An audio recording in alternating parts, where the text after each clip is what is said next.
یا ښځې نن سبا د ګلوکارۍ دور دی او ما زما بچوړې خو د دوپړو په باجو په دفتر کې داخله واخیسته او چې ما د کچو کچو بچوړې خو داسې اواز دی لکه د شهسوارو او زما داسې اواز دی لکه د سردار علي ټکرو که چا زما اواز واورېدو که نه بیا به زما کیسټ وړي د بل چا هغه به نه وړي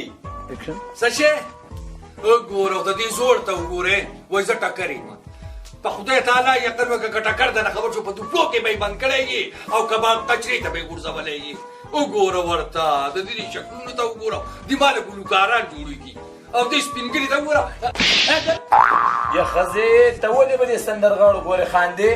ته خو زما اواز واوره که نه سړیه چپ شه په خدای یقین وکړه سهار مې د خپلې ګوالۍ نه دي خوړلي او چې ته ګډه وډه به شم بیا به دې تندی مات کړم یا به دې خپل زم ته یې واوره که خوښ تېره شو چې به ویلی شي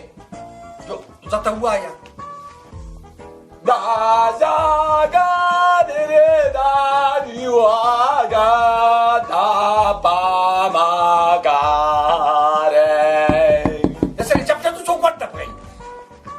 دا څوک دي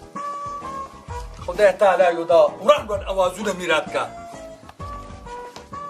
یار وروره ته څه په وردي را باندې کړي دي خور تاسو دا شی کوئ څه شی وروره دا ته څه وې خور موږ په خپل خرو پسې ګرځو او هغه تا دننه کېنولې دي خره راوباسه شابه دا وروره موږ خره نه پټ کړي دا خو دغه خره دي خدای تعالی دې ما د دې نه دمه کړي هغه یو په سپینه ګیره لیونی شوی دی وایي زه ګلوکار جوړېږم ګانې وایي خره نه دي یوه پیرۍ دوکه کړم او که بیا یې دا اوازونه وکړو نو دننه به درغلی یم وګورئ زه چې ځو راځه